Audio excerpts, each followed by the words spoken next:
Good morning, everyone. It's 6 minutes after the hour of 6 a.m. It's Wednesday, July 3rd, 2019, 55 degrees outside. Tom Eagle off your morning mayor. Shane Montalban, half man, half amazing in Vancouver, British Columbia. And we welcome you to the July 3rd edition. Well, the J had me confused, you know? Yeah, it's the weather outside. Yeah, that's it. Yeah, welcome to the January 3rd edition of 2019. Everybody listening on the recorded show is going to go, what? How it says July. What's the deal?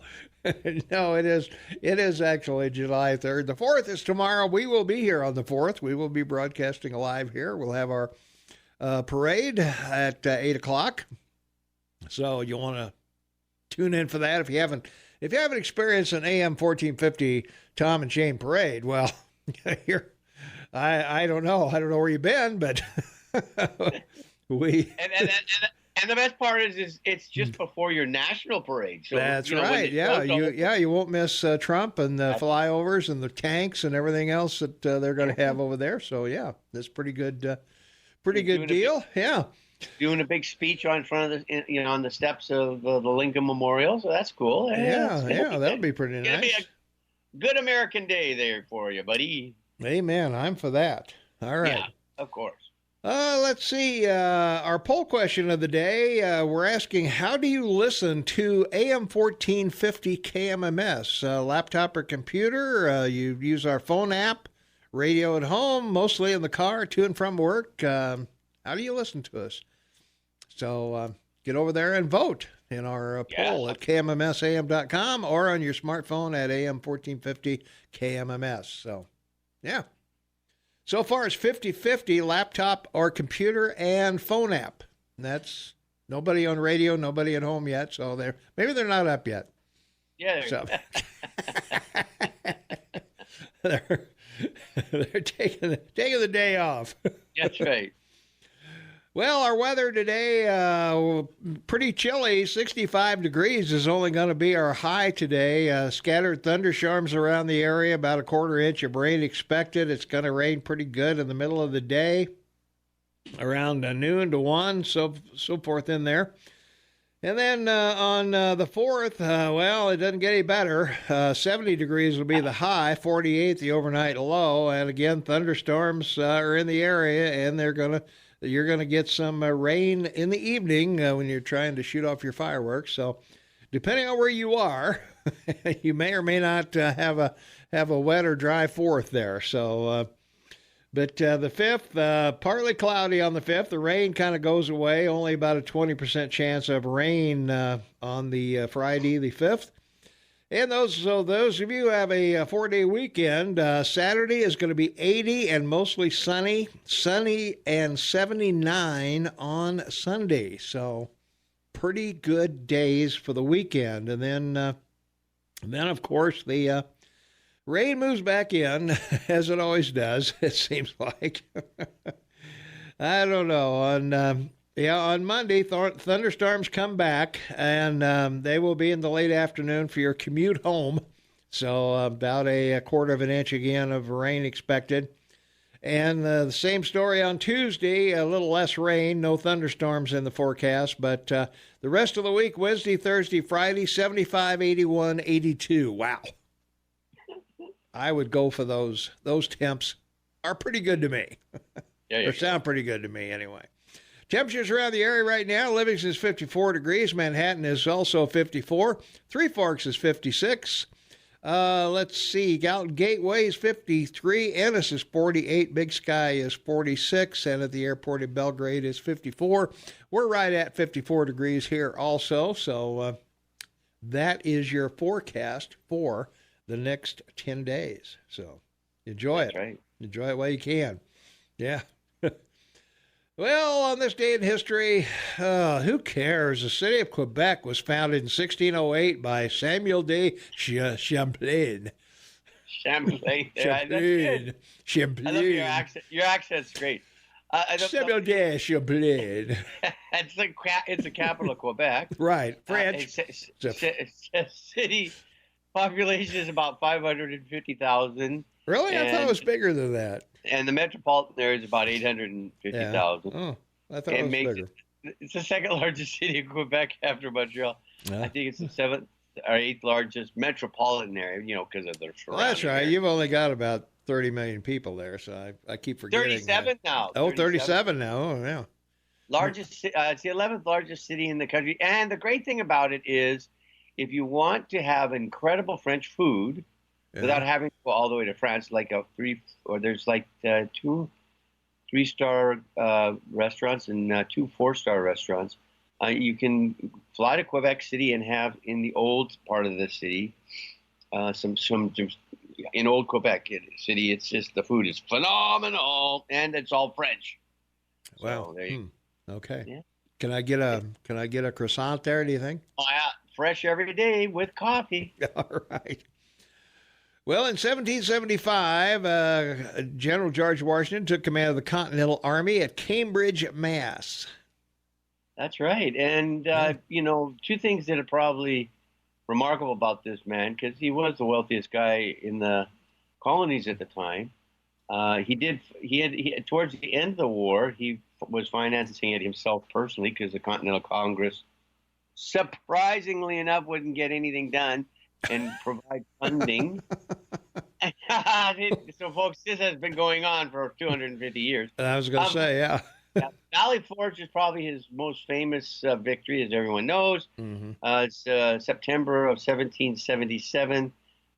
His forces took refuge in Valley Forge, and on Christmas they took boats across the Delaware River to the other side and captured the German Hessian mercenaries that were hired by King George and sent to America to fight him. Wow. And he captured them all, and the most important thing, of course, was all of their equipment, cannon, and gunpowder and stuff. Yeah. Gunpowder, Yeah. There you All go. right. What a deal. Well, in 1878, Broadway song and dance man George M. Cohan was born in Providence, Rhode Island. He claims to have been born on the 4th of July, but we don't know. Right. We don't know. Jimmy Cagney in the movie. That's right.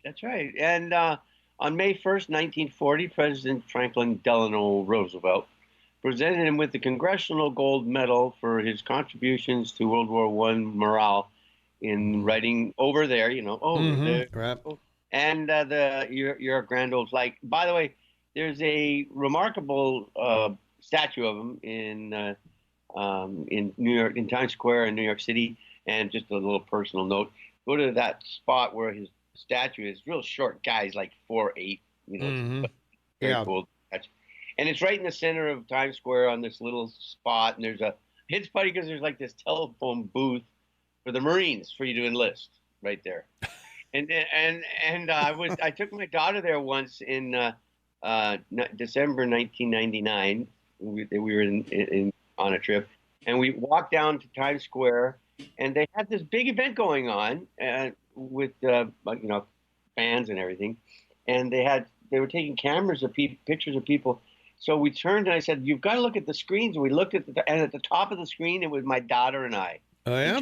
We're at the top screen, and I said to her, "We got to start dancing." So there we were, the two of us dancing. It was a great moment. Had to tell you. I don't know. Have you seen what's her name dance on Seinfeld? Oh yeah, I have. Yeah, I'm that bad. I was gonna say I bet that's archived somewhere.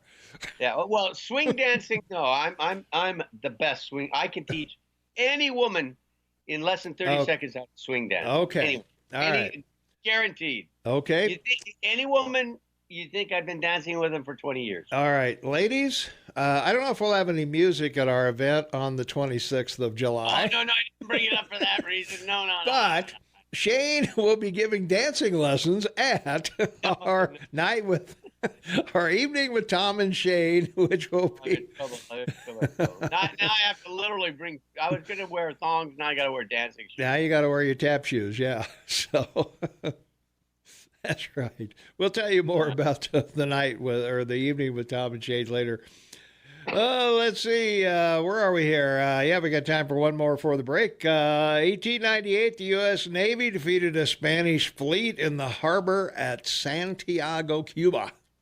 And so important. This was the Spanish-American War. Mm-hmm. And you know how everybody, all your politicians talk about, we never keep anything. When we take property, we always leave. That's right. Not true. Yeah. In the Spanish-American War, you ended up with the Philippines. Yep. You ended up with Cuba. Yep. And Puerto Rico, baby. Mm-hmm. So we got all of those. Yeah. Well, they were close by. We needed them. We needed a tourist spot to go to. We needed some islands. Because all we had was Manhattan. You imposed a Cuban dictator, military dictator in Cuba. Yeah, you took over Puerto Rico as a territory, and you let the Philippine people take over their own country. Yeah. So you can be generous. We are. We're the most generous out there. So, all right, we got to take care of our farmers, ranchers, cab drivers, truck drivers, anybody that provides clothing and food and booze for you. So we have to keep those people in business. I mean, we got to keep those guys going. I mean, geez. Shade and I may do the show naked when you're here Friday. So. Oh, that would be ugly. Ooh, that would be ugly. That's a vision you don't want to see. All right. Here's Montana news and agriculture and some other fine words. We'll be right back. 23 minutes after the hour of 6 a.m. It's Wednesday, July 3rd, 2019. Welcome to the KMMS Morning Soapbox with Tom and Shane. And we're counting down this day in history. 1930, Congress created the VA, the Veterans Administration. Shane, what do you think?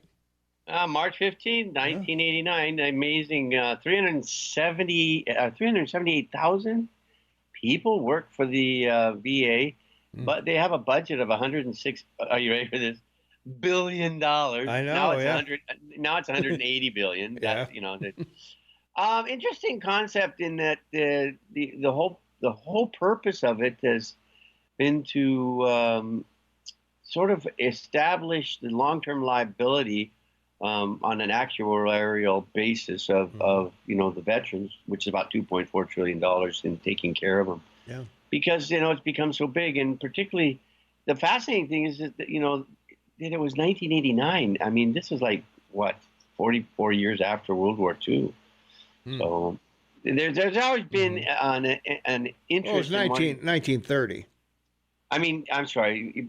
Yeah, well, I know, but that was when they first administrated it. Yeah. Created it. Mm-hmm. Yeah. Yeah. But it was formed. Yeah. Anyway, it's just one of those things that you'd think that would have been around for a lot longer than it has been. You would think so. Yeah.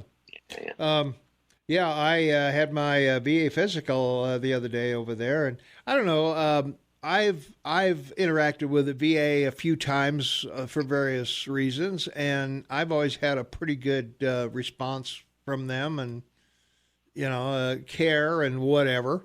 That I needed from them. I know there are some people that have had bad experiences with our VA here in Montana, and I think that's true. I think any hospital or any medical facility is going to have some people that are unhappy with whatever happened, however they were treated or whatever. But I'm hopeful. I just found out as a veteran when the time comes, I can have in-home health care.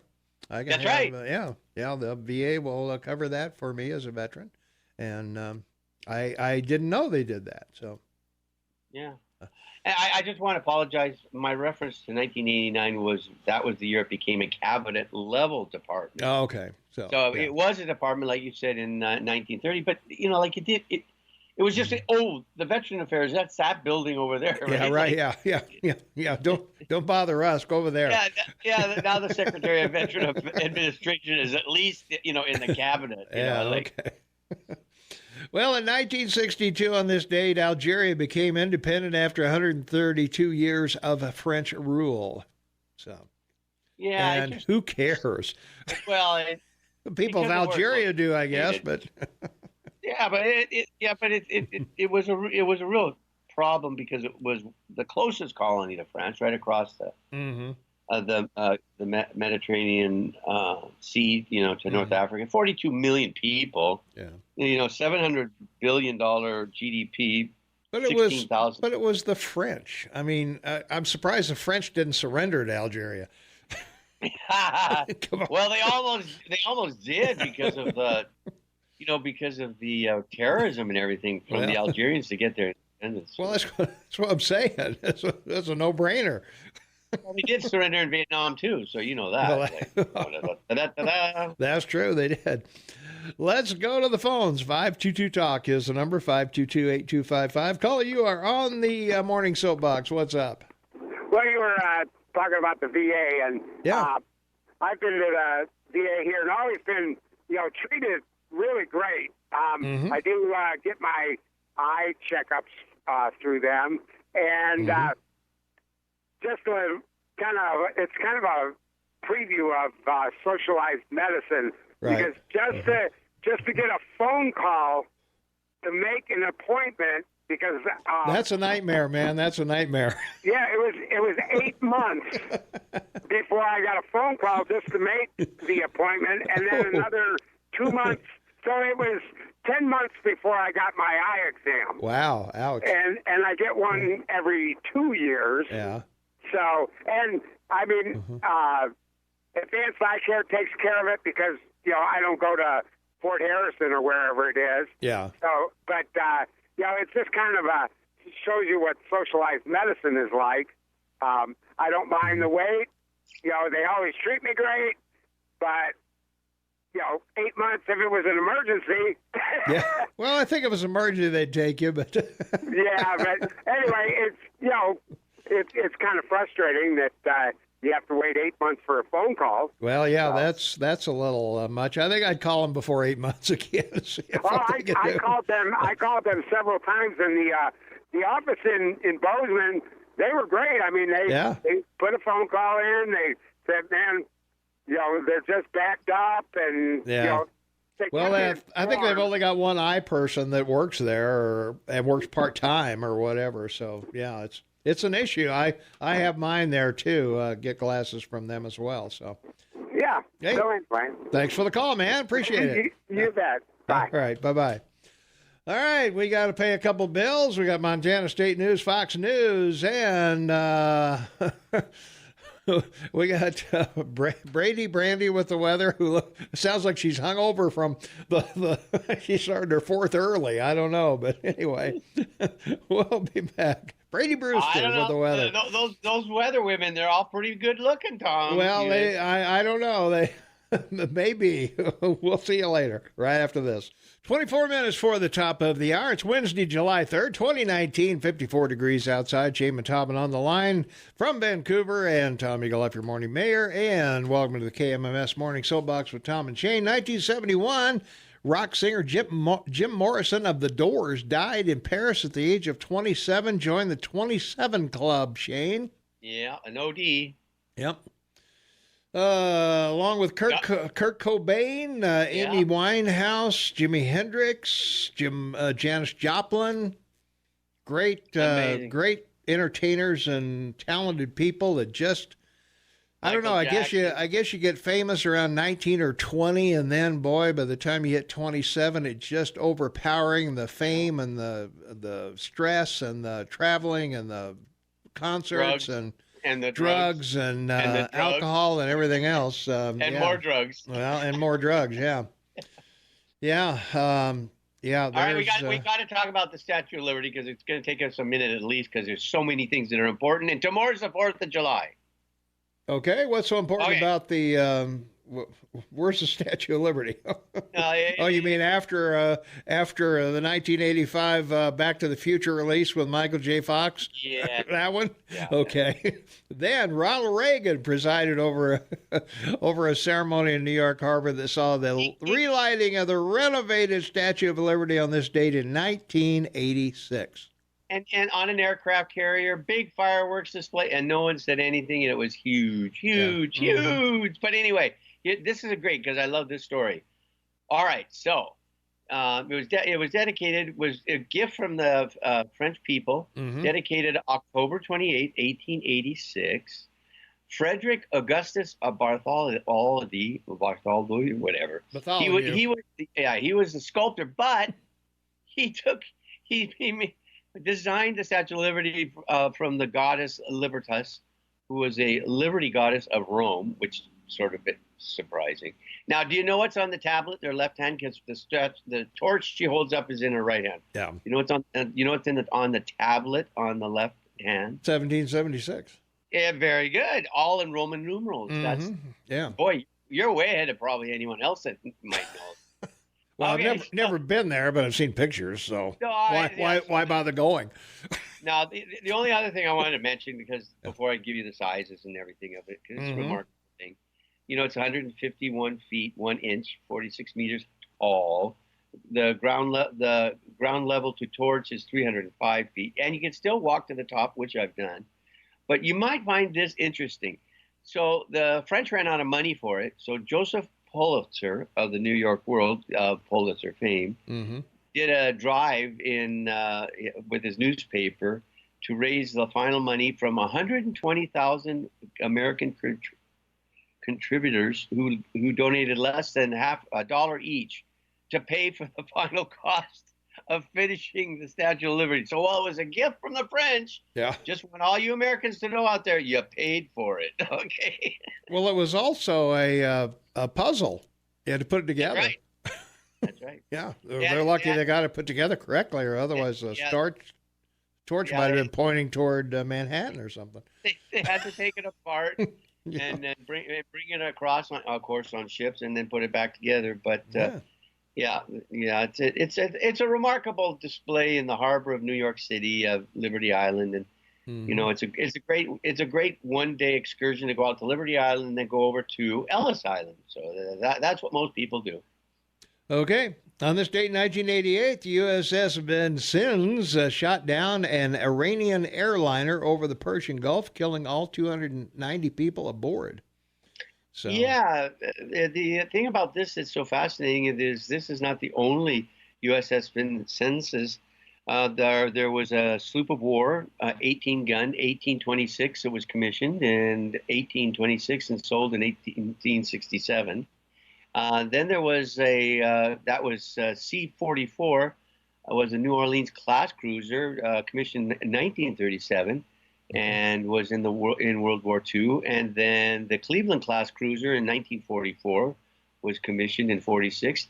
And then, of course, the CG-49 was a Ticonderoga class cruiser, big time, all modern, 1985. And of course, it's not to be confused with the CV-70 Carl Vinson. Because they are similar ships, but it's this ship that did shoot down Flight 655. 1988, bad situation. Yeah. 2001, former Yugoslav President Slobodan Milosevic refused to enter a plea on war crime charges in his first appearance before the UN tribunal at The Hague. And wasn't he eventually burned to death or something or whatever? I don't remember what happened to him, but I think he died in prison, actually, because they convicted him. Yeah, they convicted him. Okay, yeah, they did. And they should have, because the guy was horrible, yeah. 2005, a NASA space probe, Deep Impact, hit its comet target as planned in a mission to learn how the solar system formed. Right, and this was the fourth of mission to actually look at some, this type of astrological, rock. The Giotto was one, Deep Space One, and then Stardust. But this was the first one that successfully landed a impact explosive on it, and they learned a lot about the comets because of it, and that they are mostly frozen ice. So, that's where the theory that that the Earth's water came from the impact of comets, as well as comets, asteroids, and other things hitting the Earth and melting on the surface. Yeah, that's right. Okay. We have to be in that Goldilocks spot away from the sun, and a great target for 1 million or 10 million years of comets and the like, right? There you are. Well, Sarah Palin announced she would resign as Alaska governor with 16 months left on her term on this date in 2009. Yes, to run for vice president. There you go. All right. Lost. Yes, she did. All right, we got to take a break. We'll be back in 90 seconds. Well, since we were talking about the 27 Club, why not a little Jimi Hendrix for you? That's right, baby. Well, birthdays today, probably the only one I recognize, and maybe you do, Shane, Dorothy Kilgallen. Born in 1913 on this date. Dorothy Kilgallen was a What's My Line panelist way back when with John Daly and Bennett Cerf and all those folks. If you're old enough to remember all that, and nobody is listening to us right now, I doubt. So, but anyway, that was today is her birthday. So there you go. There you go. Yeah, pretty good. Well, Livingston had their parade yesterday, their Independence Day parade. Nice storm and rained on them pretty good. Yeah. So, but they successfully made it through and was not hampered, stopped by the rain. Half the floats had yet to enter the parade when the downpour started, but a group of elementary-age cheerleaders shrieked and scattered as the hail came down. There you are. Nothing like a hailstorm in your parade. We have never, I can guarantee you we will not have bad weather for our parade tomorrow. Yeah, that's right. Yeah, I can guarantee you that. So they continued the floats on down. Some spectators ran for cover. A fair number stayed on the sidewalks with umbrellas to keep cheering. They are diehards here. Hey, in Montana, we're not going to let a little hail stop our parade. Come on. Yeah, that can't work. That ain't going to happen. That can't happen, yeah. Let's see, from our text line. Why cab drivers when we talk about the taking them to the ag network? Right. Yeah, we got to take care of the farmers, ranchers, truck drivers, and cab drivers. And the texters wondering why cab drivers. And I don't remember why we started including cab drivers. I think a cab driver called and said, "Hey, what about me?" So I don't know. Maybe cab drivers carry farmers and ranchers around to the various farms and ranches. I don't know. Well, you have your favorite cab driver. I do have my favorite cab driver. Yeah. Dennis keeps me on track and going to the airport whenever I go there. So yeah, there you go. Yeah, it's almost like having your own personal chauffeur. Yes, exactly. There you go.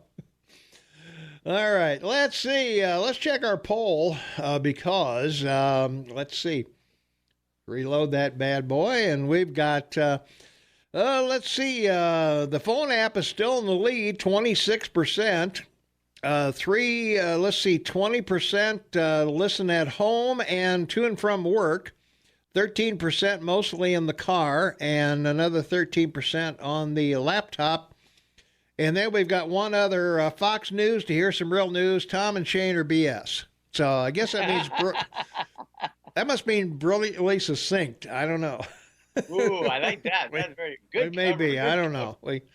But hey, all views are welcome here. We don't have a thin skin, so hey, insult us if you like. Let's see. What else we got going on here? Where are we?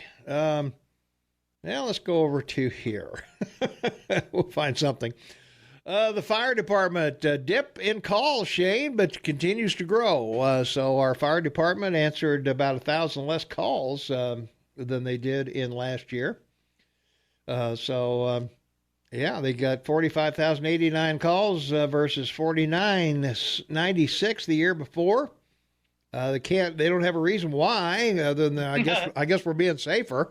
I don't. Yeah, there you go. I don't know why.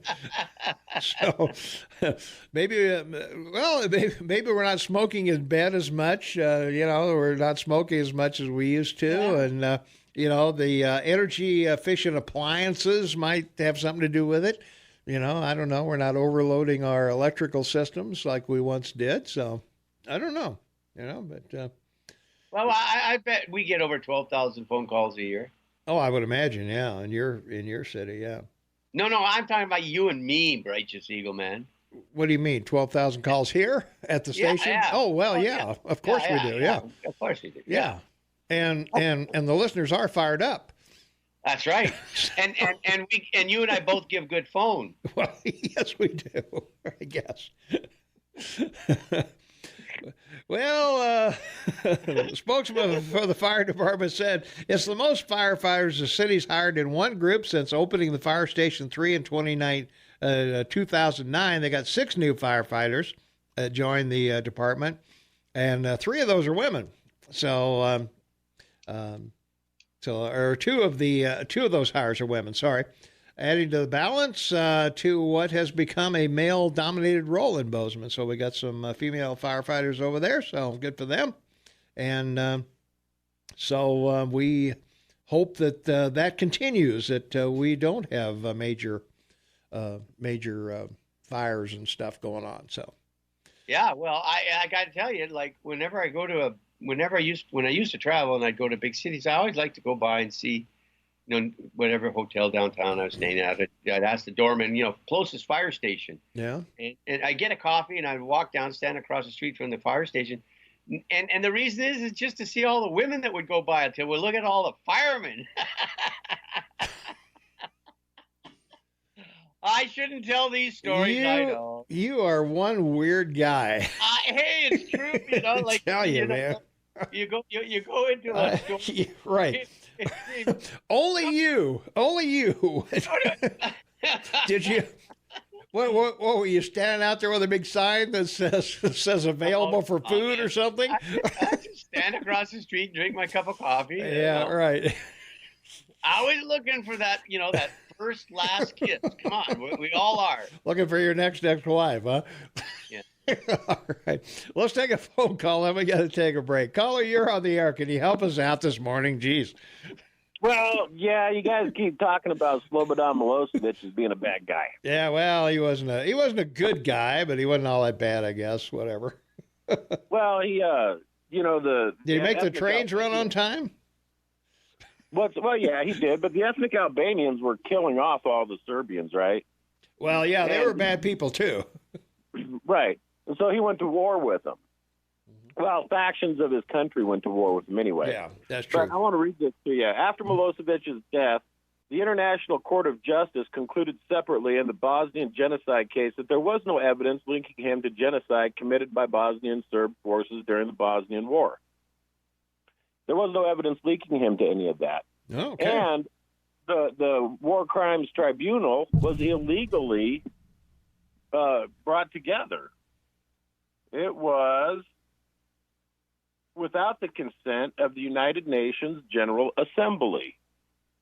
So he wasn't even supposed to be in court.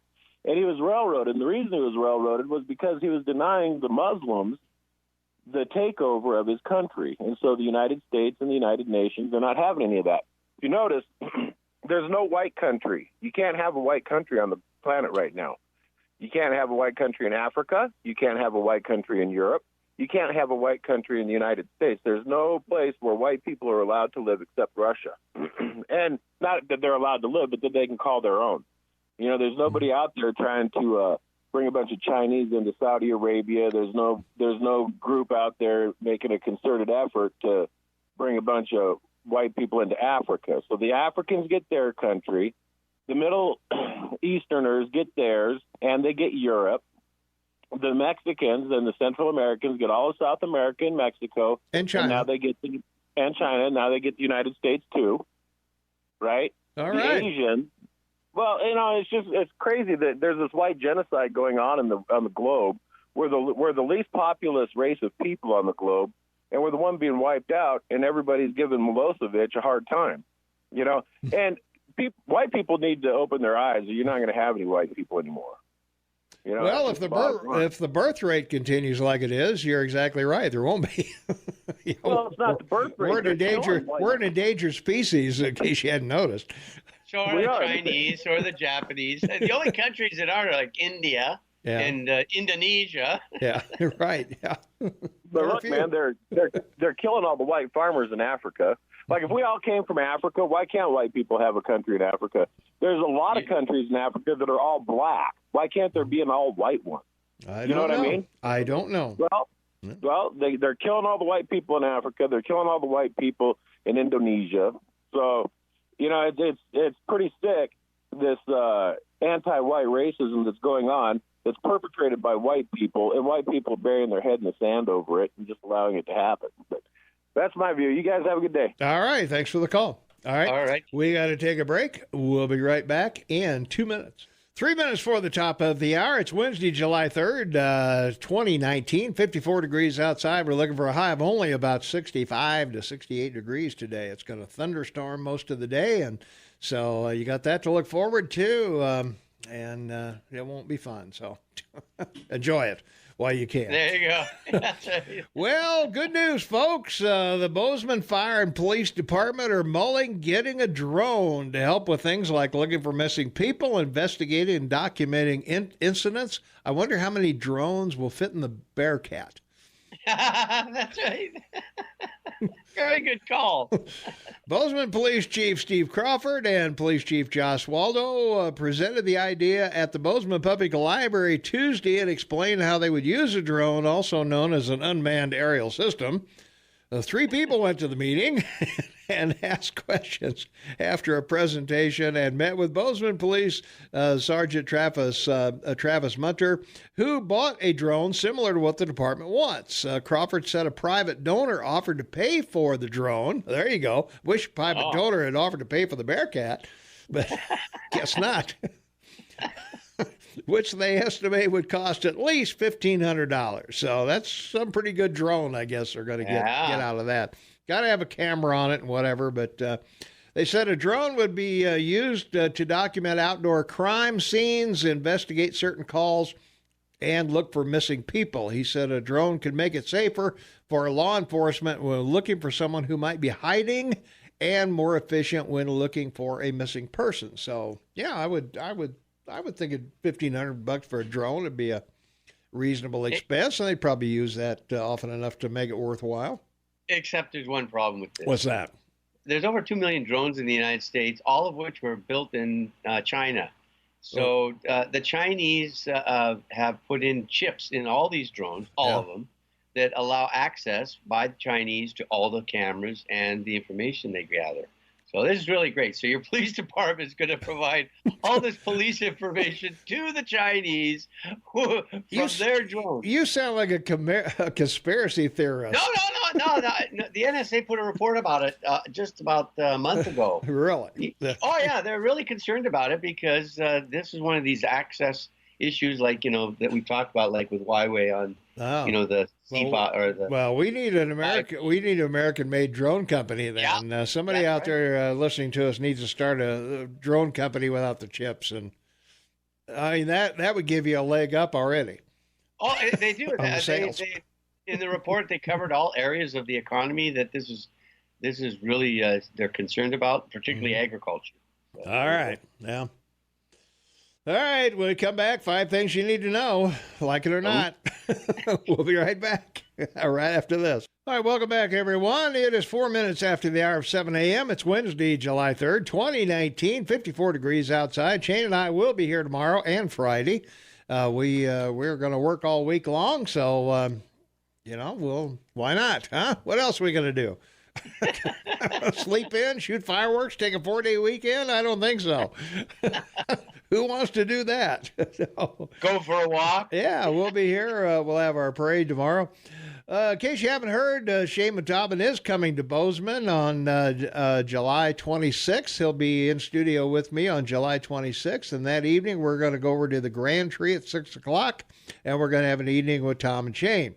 And we hope that you will join us. It's a free deal over there, and we're going to be in the Hyalite Room on the backside of the convention center there at the GranTree. So we hope that you can join us. We would like for you to RSVP us somehow, either text line or email or whatever, and we need to know how many people are coming for appropriate seating for you and all of that. So if you are going to attend, let us know either on our text line 478-8298 or give us a call here at the station, 522-TALK, and we'll bark you down as coming to see us. So let's take a phone call. 522-TALK is the number. Caller, you are on the Morning Soapbox with Tom and Shane. What's up?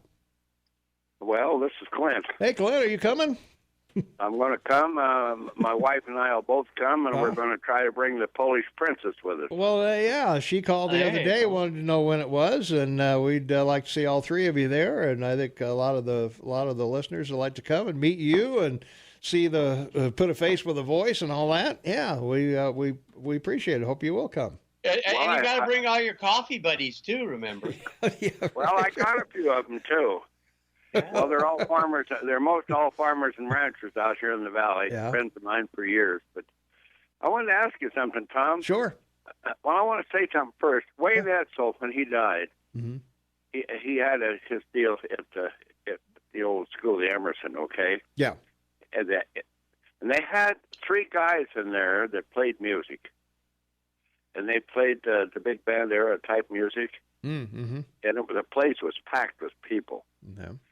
And I was going to say, if you, I don't know who they are, but maybe if somebody's listening that knows who they are, could call them, and if they would come, I would probably donate $1 or $2 to pay them.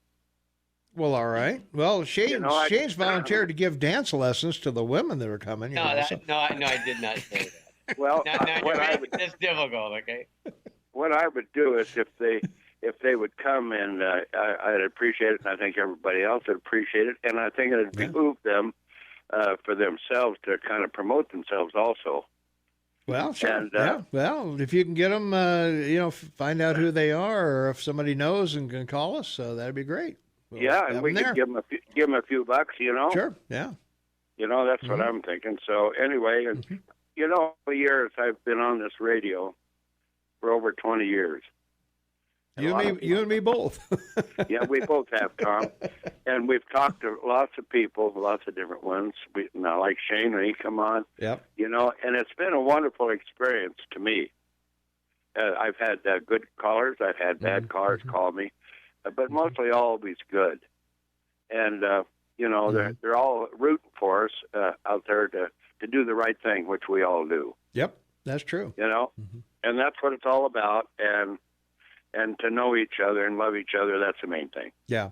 Well, kudos to Town Square because their emphasis is on local. Local radio, right. Local news, local, we do talk about national news, but we certainly try to include the local news that's going on. We have local guests that, like Jeff Krause and, folks like that talk about our local issues. And, they could just as easily kick us off and put on some recorded thing out of New York and, it'd be news for 3 hours or whatever. And, they just repeat it every hour. And, that's not, we're very fortunate here that we have the talk radio. I think that we do. We have fortunate. Yeah, we are. Yeah. Well, anyway, I'm calling on a cell phone. Mm-hmm. And Opticom is supposed to come to my house today and hook up our telephones. Everything else is in, and they're supposed to do it. If they don't, I'm going to be mighty PO'd. Okay. You know what I mean? That means put off. They told me last week, and now this week. Now, Opticom better get your butt over here and get me a phone in here. Okay. Yeah. Okay, there you go. Anyway, you guys have a good day. All right. Thanks a lot. Happy 4th of July, big guy. Yeah. Yeah, PO'd means put off, obviously. He's put off a little bit, so. I don't know. The righteous eagle, man. You're always good, buddy. I got to get it there. Well, we got more trail problems in Bozeman, Shane. If it isn't one thing, it's another. The landowners near Painted Hills and Triple Tree trails are accusing people of misusing the area and the Gallatin County Commission and Gallatin Valley Land Trust of inadequately enforcing trail rules. You got to pick up after your dog. You can't litter. You can't do any of these things. So they're saying that hikers, bikers, and dogs trespass, litter, use the trails before sunset and or before sunrise and after sunset, and Landowners are asking the county and the land trust to educate the public on proper trail use, to monitor the trails for misuse, and to enforce violations of their easements. Well, I think these people should go into the woods and collect the bear scat that's everywhere, because that's where they go to the bathroom. I mean, this is ridiculous. Seriously. Well, people should pick up after the dogs. I mean, come on. Okay, and throw it into the woods. It's good fertilizer. Well, whatever. They should take it in a bag and take it home. Oh, please. I mean, people who walk their dogs have a certain responsibility to. I agree. It shouldn't be left on the trail. Yeah. I agree with that. I don't deny that. Yeah. Well, bears do whatever in the woods, so that's a proven fact. That's a known fact. So do deer and rabbits and every other animal. Well, there you are. So there you are. So if you don't like that, stay out of the woods. Yeah. So yeah, that's right. At any rate, I think people sometimes have a legitimate gripe there. If you have a nice area and you have bought a home and you got a trail nearby and you don't want it, paper chip wrappers all over it and dog poop everywhere. So I think you gotta. Apparently, it's enough that they wrote a letter about it. So it wasn't just a one or two. So yeah. But anyway, representatives of the Gallatin Valley Land Trust, which helps manage and maintain the trail, said they wouldn't comment on the letter specifically. But a GVT spokesperson said the Land Trust does everything it can to educate users about proper trail etiquette. So, good for them. So I guess that takes care of. I guess it takes care of that. So. Another important story. Yeah. Yeah, I know. Very important. Well, it's a local story, so I get it. I'm keeping within the town square mantra, I guess. All right. A Montana family's decade-old lawsuit alleging that racial discrimination tainted by FBI investigation into their relative's shooting death is getting renewed attention amid a swell of activism around unsolved cases involving missing and slain Native Americans across the nation. So, and you have this problem in Canada as well, that's Shane. Highway 1, yeah. Yeah. Highway of Tears. Yeah. Yeah, dozens of people from the Crow, North Cheyenne, and Blackfeet Reservation filled a Helena courtroom. I'll get it in a minute. Tuesday to listen as the attorney for Stephen Bear Crane's family said his 2004 death illustrates how the FBI provides fewer law enforcement services for Native Americans compared to the rest of the population. And it was the first time in the case-long history that so many people have rallied in person behind Bear Crane's family, lawyers, and the family said. So, yeah. So, let's... Well, I know sometimes the tribes are a little reluctant to have outsiders come in, and law enforcement they prefer to kind of, they want to stay their own entity, and I have no problem with that. But occasionally you may need to, cooperate and that's right, and help out. Take the help, yeah. From our text line, 478-8298. I agree. Pick up after your dog. There you go. So, yeah, I agree with that, too. I've got two of them, and well, they use our yard. So, that's right. I got to go out and clean the yard. So, yeah, it's yeah, you should after a winter of snow, you should you should see it on April 1st. Yeah, they're dog traps. Dog traps everywhere. It's pretty yeah, it's a raking experience. It is. Yeah. Yes, it is. Best done in early spring when it's still hard and not melting and smelling. Yeah. Well, that's certainly true. So, let's see. Other news. Well, let's go over to 5 things you need to know, Shane, because you need to know them. Well, the census will be printed without a citizenship question. They've dropped that. Yeah. Going after it, I guess. As I've told many people, I intend to physically write on the census form itself, are you an American citizen? And a box for yes and a box for no. I fully intend to write that on my form because I don't want the census people thinking I'm some kind of illegal here, scamming the system. Well, and you got to put the same box in there for your dogs. The dogs are American dogs. Yeah. So dogs are citizens. Yeah. Yeah. Because in the census poll, they do ask you about pets in the house. Well, yeah. All pets are native born. That's right. Yeah. So anyway, Trump's dropped his plans to ask about citizenship on the 2020 census, sending the questionnaire to the printer after the Supreme Court ruled against the question's inclusion, but they did sort of leave it open that if he wanted to bring more evidence. I don't know what evidence you need. I mean, you're being represented in Congress by citizens who are legally here in the United States. I don't see where the problem is having a citizenship on the thing. Well, and as I said on your census, because I remember filling them out, they have the whole thing about your family heritage, your parents and what nationality are you? Are you Mexican American? Are you Polish? Are you Italian? Whatever. I think I'm going to put a box in there too, human. Just. That's great. That's great. I love that. So, or male. That's all you need to know. Yeah, you don't need to know. You don't need to know. Well, what nationality am I?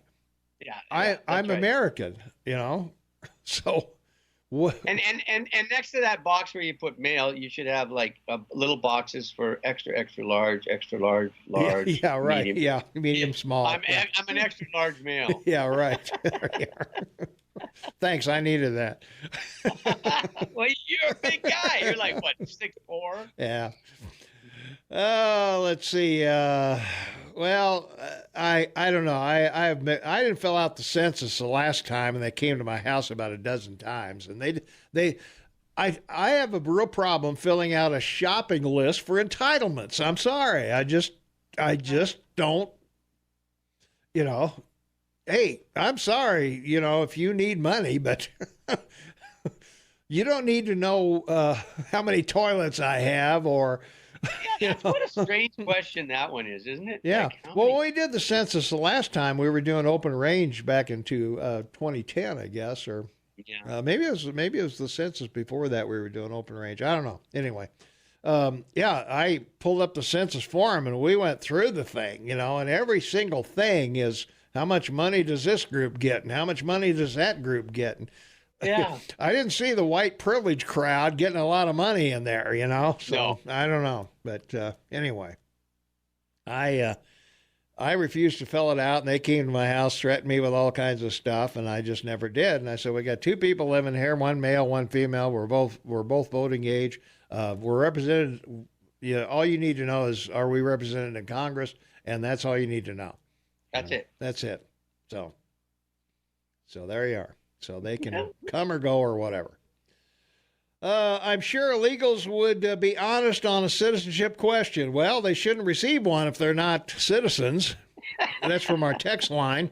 The other thing that I pointed out is that you could certainly answer no if you have a green card, if you have a work permit, if you're have a student visa, or if you're here under some kind of exchange program or something like that. So, illegals shouldn't even receive a form, let alone fill one out. That's correct. So please don't even go there with that. Regarding the census form, what if your dog is an Australian Shepherd? Well, it doesn't matter if it's an Australian Shepherd or if it's native born. See, it's an American Shepherd. It's not an Australian Shepherd if it's born in the United States. Come on. It's a double-edged shepherd, American, Australian. That's it. Hey, maybe it has dual citizenship. Too bad it didn't have some Austrian blood in it. Then it'd be AAA. Yeah. I don't know about that, but I don't know. All right, we got to take a quick break here, and no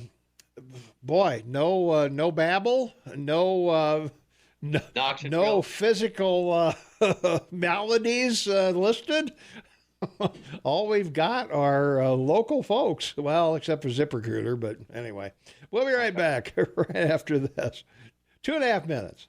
23 minutes after the hour. It's Wednesday, July 3rd, 2019, 54 degrees outside, looking for a high in the 60s today. Shane and I will be here tomorrow. We'll be doing our 4th of July parade at 8 o'clock, and we hope you'll join us for that. And also, don't forget, in addition to our text line, we also have app chat directly from your cell phone, or your smartphone, I should say. And that app chat is right next to the listen button on your smartphone. All you have to do is hit that. You don't have to remember a number. You don't have to do anything else. You don't have to jump through any hoops to get here. And all you have to do is punch in what you want to talk about. And there you go. So from our app chat, morning, gentlemen, what an exciting announcement this morning. I'm quite looking forward to finally meeting Shane. Tom and I briefly met once. Steve R. is certainly going to be there. Hopefully you can be there. So hopefully we'll be there. So, all right. All things considered. Let's take a phone call. 522-TALK is the number, 522-8255. Caller, you are on the Morning Soapbox with Tom and Shane. What's up? And I'm happy to be here. Happy to be here. I know you're coming. Yeah. You know, on the subject of the trails and, you know, the motorized, unmotorized, the whole thing. Yeah, right. All the crap about the trails. Years ago, you'd have to, when the trails opened, if you were going to ride the trails on a wheel and nobody else could do it, you'd have to pack a chainsaw, because every year there'd be blowdown across the trail and you're not getting by it. You got to cut it out of there. Mm-hmm. Yeah. And I was up there doing that one season and cruising by on my four-wheeler, and I come to this meadow, and I look down, and there's 6 cows and 2 calves in the meadow, 100 yards off the trail right there.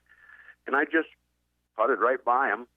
You know, lead cow she put their head up and looked at me and went right back down eating. I get up to the top, and I can still look back and see these elk, mm-hmm. and there's a tree down.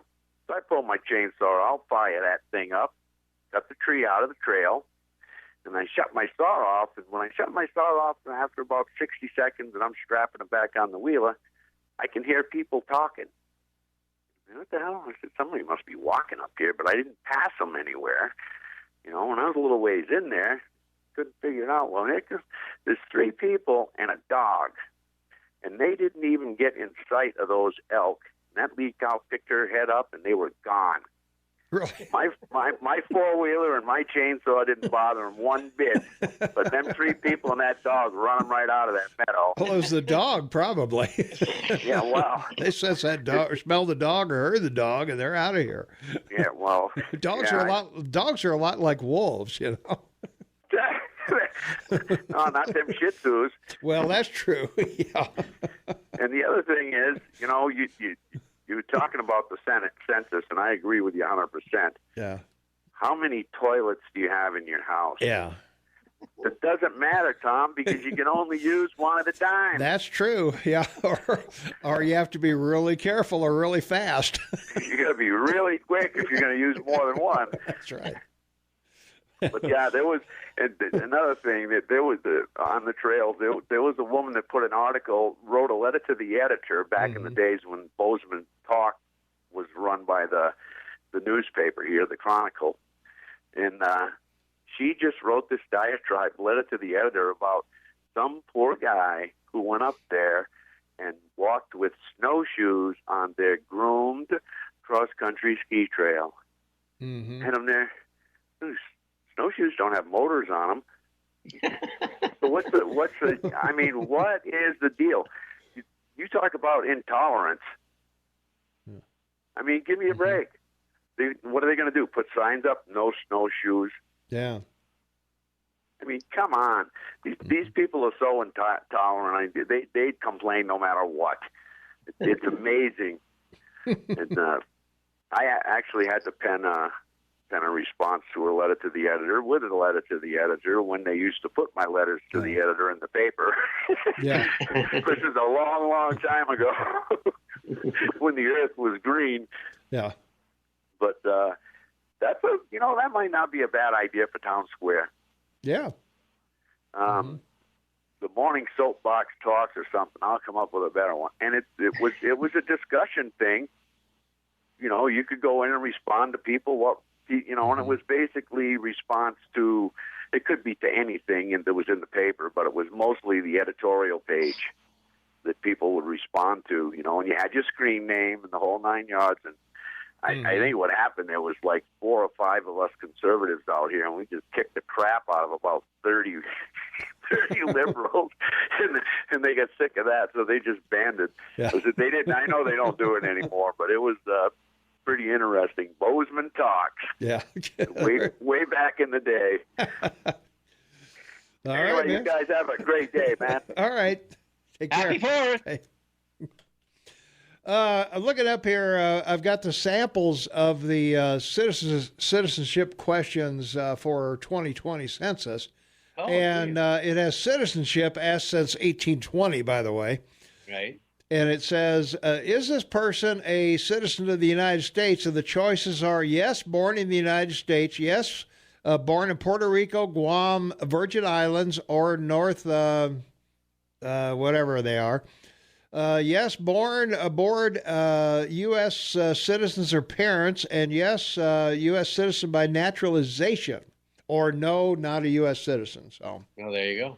So why not fill it out? I don't know. Well, because it's a federal document, and if you do it falsely, you're committing a federal crime. That's right, and I can't do it falsely. I got to write in, I'm an American citizen, yes, on that form. So I'll use this as my guide. Yes, born in the United States. Yeah, you better check the fine print. It might say, "Do not deface this document." Yeah, right.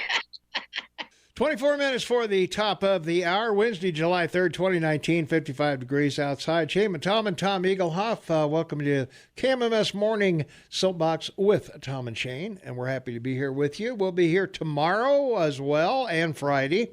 So we'll have our parade at 8 o'clock tomorrow with Jennifer and Shane and myself and Harry, who used to be my old partner on the open range, if you remember back in those days. And, 5 things you need to know. The National Park Service is going to shift $2.5 million to Trump's July 4th event. What do you think?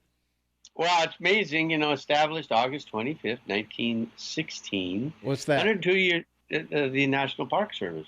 Okay. It's 102 years old. They oversee, 27,000 employees, oversee 419 parks, 61 designated as national parks, which is a lot. That's pretty impressive. $3 billion annual budget, and it's under the Department of the Interior, which is a really remarkable thing. And Teddy Roosevelt, he was the one who said we got to do this, and the first one was Yellowstone National Park.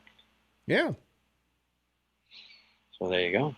Not much of their budget if he's taking $2.5 million of $3 billion. But they got to make news about something, right? They got to make news about something. Yeah. Well, that would be true. So, the money's been appropriated. Where it's spent, Who cares? Yeah, exactly. I mean, what is a bison not going to get fed if at Yellowstone? Yeah, exactly. What? No salt lick out there for the deer? Yeah, that's right. If Trump spends his money? Yeah, that's right. And Yellowstone Park, that great geyser won't go off every hour on the hour or something. They'll delay it, put a cork in it. They'll put a giant cork in it. Yeah. There you go. Yeah. So there you are. Well, what's wrong with celebrating the 4th of July? I mean, what's wrong with having, what's the problem? Exactly. It's an amazing thing. Well, hey, listen, one of the great, I'll wait till tomorrow. That's a teaser. I have a teaser for tomorrow. Okay. What is it? A 4th of July question. Oh, okay. All right. Okay. What presidents died on the 4th of July? 2 of them dead, but that's okay. We'll save 3. that for tomorrow. 3. Okay. Well, all right. How many were born on the 4th of July? I don't think any. I don't think any were either. Yeah. Okay. Yeah. All right. John Cohen was, though. Okay. Uh, well, an airstrike hit a detention center for immigrants early Wednesday in Tripoli, killing at least 40 people and wounding dozens more. And it wasn't us that did it. It wasn't us. Yeah, it's a civil war that's gone on since they destroyed their country. Population is 6.5 million people, almost 7 million. Yeah. Their GDP is $80 billion, mostly from oil, and per capita income averages around 12,000 a person. And I just want to say this about Gaddafi: if there was any recognized leader in the history of the world that ran a socialist country, it was Gaddafi. Yeah. And after Reagan got him to give up his weapons of mass destruction, he continued running the country. And 80% of the population lives within 70 miles of the coast, along the Mediterranean Sea. Right. And he built up this country with schools and hospitals and highways. And he did a remarkable job, even though he was corrupt and socialist. But it's important to Italy that Libya work, because 68% of their oil comes from Libya, because it's an oil exporting nation. Right. Okay. There you go. We got to take a quick break. We got a caller waiting on the phone chain, so if you can handle that, we'll be right back right after this. 16 minutes for the top of the hour. It's Wednesday, July 3rd, 2019. We got a caller waiting patiently on the phone. So, caller, you are on the Morning Soapbox with Tom and Shane. What's up? Well, it's about something you just said, if there's a continuity of people listening. Now, I bet you guys are long-time, hardcore Republicans. As you know, the Republicans don't have a lot of arrows in their quiver, but a couple are pro-life and limited government. Now, here I hear you preaching 2.5 million more for government. It can pat itself on the back, give the government some more. Now, this government is not a system that all of us are willing to salute when it's taken up the flagpole. Now, do you have a vested interest in pushing this kind of government into the world, as you're willing to spend $2.5 million so that this government can be bigger and bigger and bigger?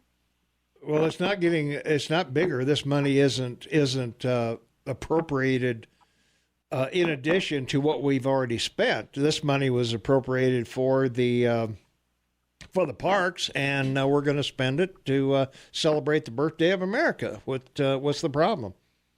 Well, the parks are crying for getting their roads fixed and their facilities bettered, and here you're going to have the preacher pontificate. Pontificate means acting like a pope.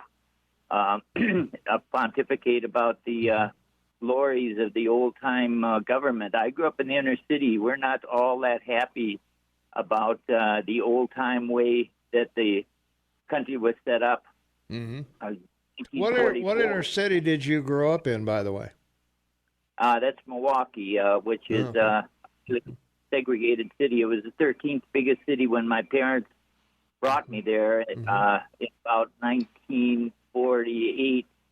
So I saw the cries of the people a long time, because we were kind of lower class. So we never did get out of the inner city. It was not a suburb of Milwaukee. It was literally the inner city. Which party ran Milwaukee?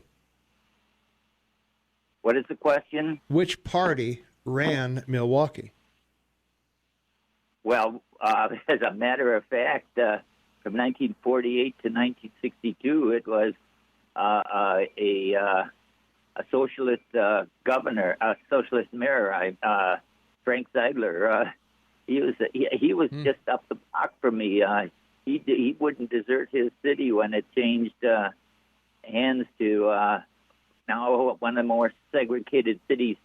That neighborhood is highly black and somewhat Latino. There aren't too many white people left in that neighborhood where we lived. Okay, so was that party foisting a government on you, or what? Well, they called him the sewer socialist because he focused on better sewers and better infrastructure and trying to get some a tax base. He wasn't trying to build a socialist empire. He wasn't trying to turn communist. He was trying to get a city that was more suitable for the people. For instance, they wanted to change the lakefront into high rises for the rich, and he said, "No, this is the people's lakefront. We're leaving this for parks." Leaving it a slum. Wonderful lakefront. I'm just curious, I mean, yeah, it's one of the outstanding parts of the city. The city, when I was there, had an natatorium, which was a free indoor swimming pool for anybody that wanted it. Mm-hmm.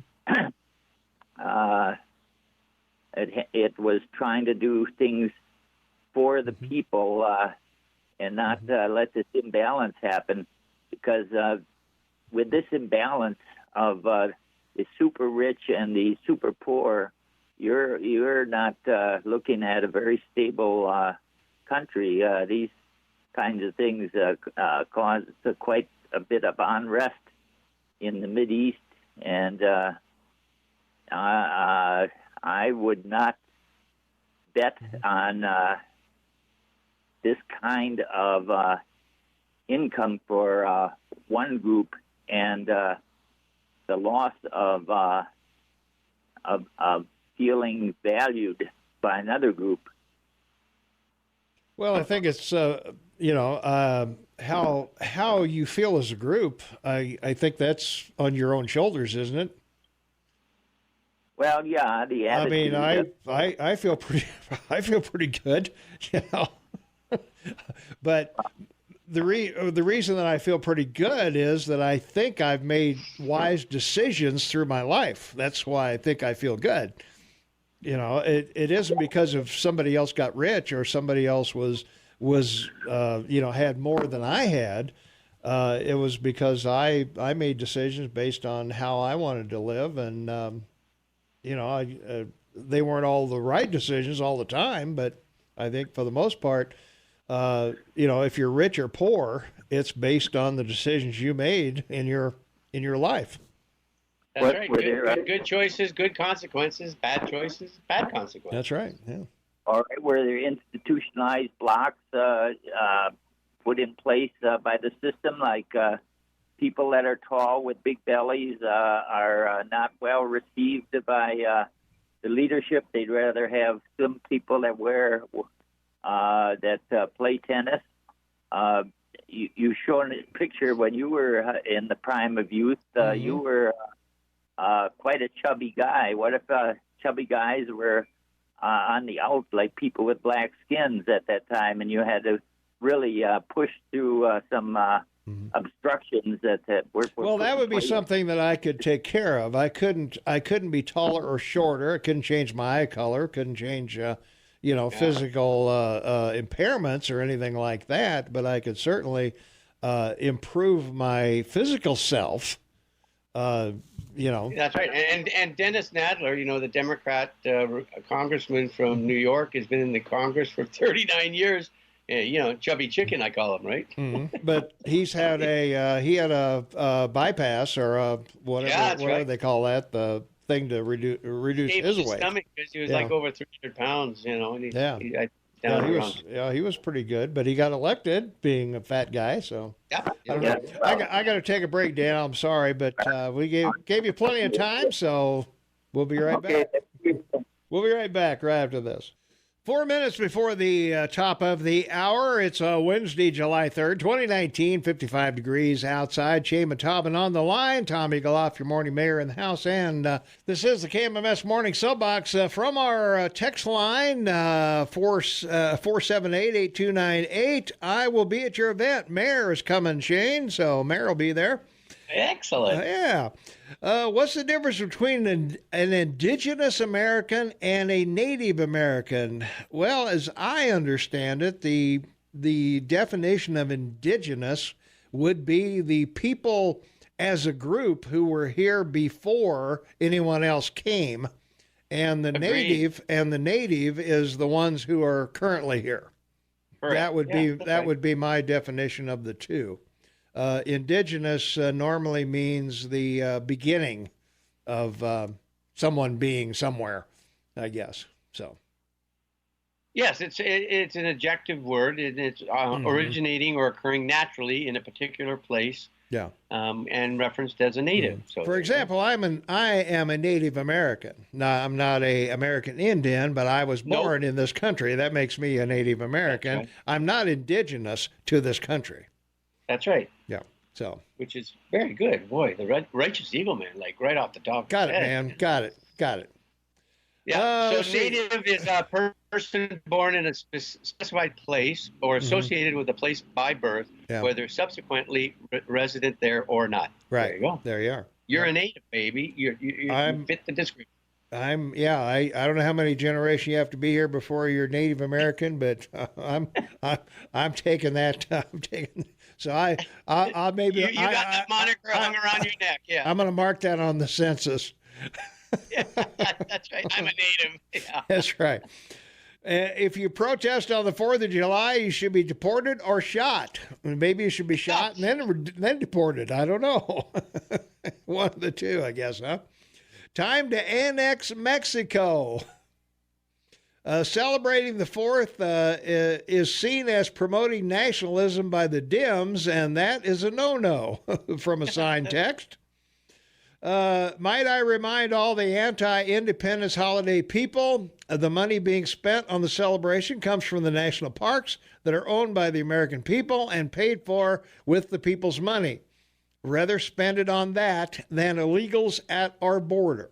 So agreed. There you go. Yeah. So, yeah, I don't see anything wrong with, I think the last 4th of July we went through how much money each city spent. Major cities spent on fireworks. I think New York and San Diego and Los Angeles and Chicago and Houston and whatever. Went through a whole list of them. That's an average of over $1 million of the major cities. Yeah, something like that. Yeah, it was almost $1 million by the time you figured in all law enforcement and corralling the people and keeping them safe and all of that. And nobody seemed to protest that, there's poor people living on the street in your city, but you're spending $1 million on fireworks. So, but of course, It's got to be a political thing. If Obama did this, oh my God, the Dems would be, what a celebration of, I don't know. Does China make apology fireworks? We're sorry. Boom. We're sorry. Boom. We're sorry. No, they have a May Day parade. That's what they have. I guess. I don't know. Parade. Yeah, right. All right, we got to pay a couple of bills here, and no Mike today. Mike is out goofing off with his kids, doing 4th of July stuff. So Shane and I will persevere on in the next hour. So is your phone off? All right, give me a call. All right. We'll be right back right after the news. 6 minutes after the hour of 8 a.m., it's Wednesday, July 3rd, 2019, 55 degrees outside. And from our text line, I'm sure the Comstock load could play there for practically no charge, and then you could show off your guitar and singing skills, Tom. So I don't know if we're ready for that. If Shane's not going to dance, I'm not going to play. So, but that was pretty funny. All right. Let's see. We were talking about the 5 things you need to know, and we were talking about on Tuesday, U.S. District Judge Marcia Peachman in Seattle blocked the Trump administration policy that would have prevented asylum seekers from requesting bail in front of neutral immigration judges. That policy announced by Attorney General William Barr in April and set to take effect July 15th, would have kept immigrants who had successfully demonstrated a credible fear of torture or persecution back home, detained in the U.S. for months or years while their asylum claim was processed. The asylum seekers must be granted a bond hearing within 7 days of requesting one or released, he ruled. So there you go. So I don't know how you're gonna do 100,000 people in 7 days. I don't know. No, Anyway, well, you aren't. I don't. Right. You got to have judges far as the eye can see, I guess. But I don't know. This whole mess at the border is just becoming worse and worse, Shane. Finally Nancy capitulated and sent some money, but still, I don't think there's any money for ICE in there or any of the other things that would help in this situation. And then Ocasio-Cortez shooting her mouth off about them drinking out of the toilet, and I believe the facility has a toilet with a sink attached, so they're not theoretically drinking out of the toilet. Well, not only that, but in the pictures they provided these congressmen. Yeah.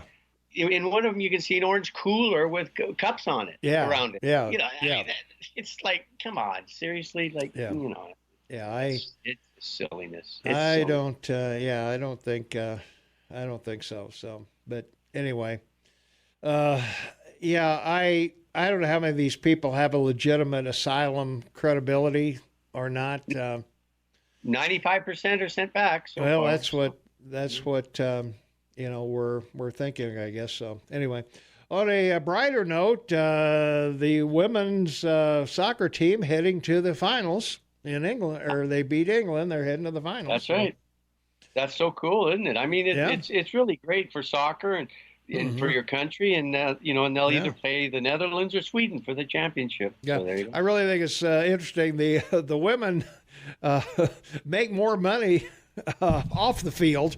The team does, I guess, or the women's soccer produces more income for the league than the men's do, and they're paid less. So they're complaining about how come I don't get more money for this. Yeah, well, and I don't blame them. They should get more money than the guys do. If they're not, if they're winning World Cups and the guys aren't, hey, pony up.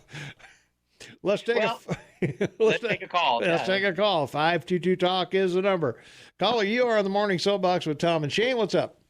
Hey, good morning, guys. Hey. So maybe instead of the boys are back in town, maybe since Shane's coming to town, maybe it should just be the boy is coming to town. Yeah, if there was a song. Very kind of you. Yeah, I'll have to search our archives here and see if we have a boy is coming to town or something. I know Santa Claus is coming to town, but maybe we can use that. Maybe we could use that for shade.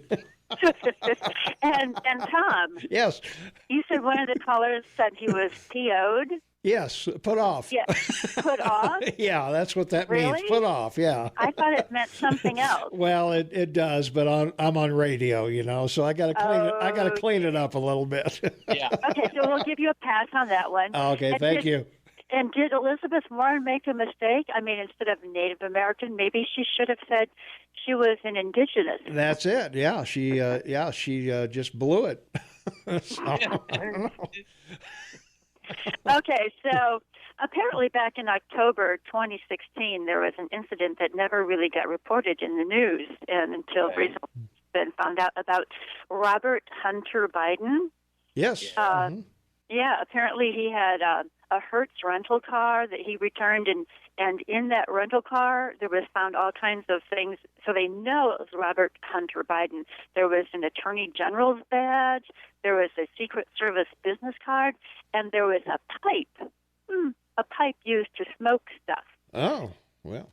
Yeah, well, he was discharged from the military because of his coke addiction. So, I mean, that's right, from the Navy. Yeah, he made it. He didn't even make it like a month in the Navy before they discharged him for having drugs in his. Yeah, that's Oh, right. so there wasn't a can of Prince Albert in there, apparently, I guess. No, there wasn't. No. No.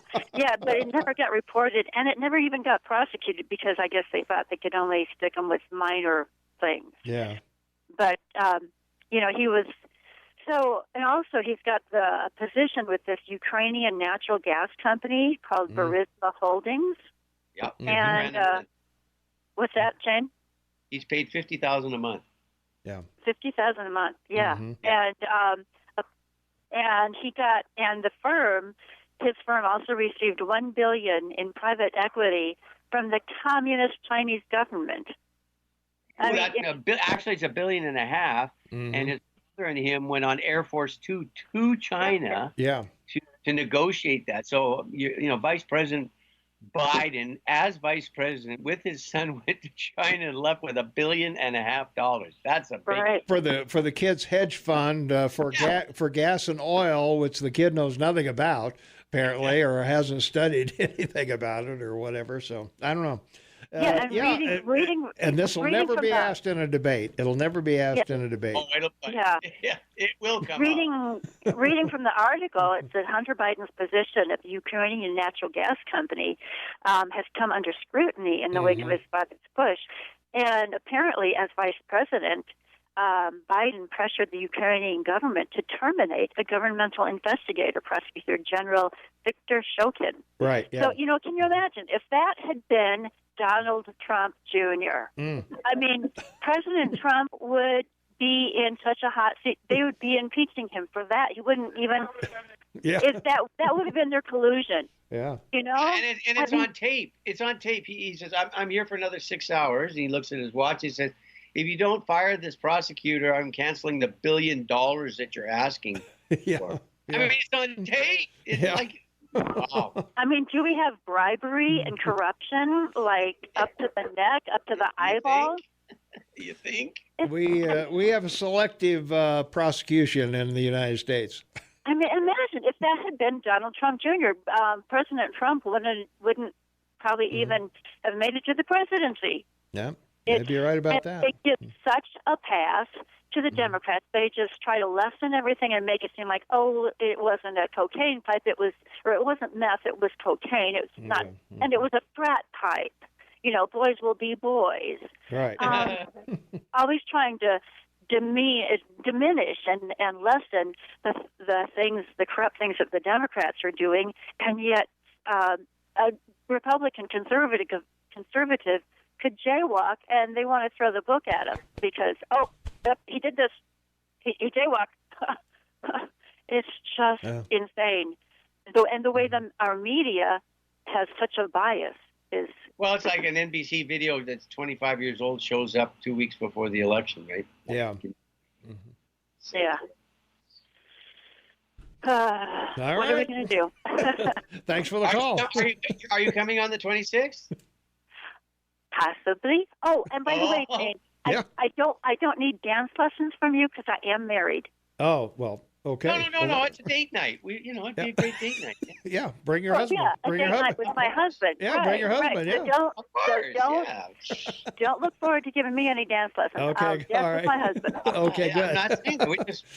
We'd like you to come. That's all. All right, bye. Happy 4th. All right. Thanks for the call. All right. See, you get yourself in trouble. Yeah, that's right. I got myself. I'm getting yourself in trouble. That's a good one, Eagle, man. I like that. Yeah. From our text line, 478-8298, I think the judge that made that decision should start working on that. And I'm not sure working on what, but anyway. And also from the same texture, soccer is not a sport. So and a lot of people think NASCAR is not a sport. You're sitting in a car riding around in a circle making a left turn, and I don't know. Is that a sport? I don't know. Some people think it is. Some people say no, it's not. So. Yeah, but it takes a lot of talent to drive at 200 miles an hour like that. Well, it does take a lot of talent to drive 200 miles an hour when you're about a foot away from the other car's bumper. That's and not only that, but for 2 hours or however long. Well, right? it's pretty physical. it's pretty physical. Yeah, I would say so. But whether it's a sport or not, I don't know. I guess it depends. It's not a sport. What would you call it? guy fun or what? Yeah, I just call it a Sunday drive.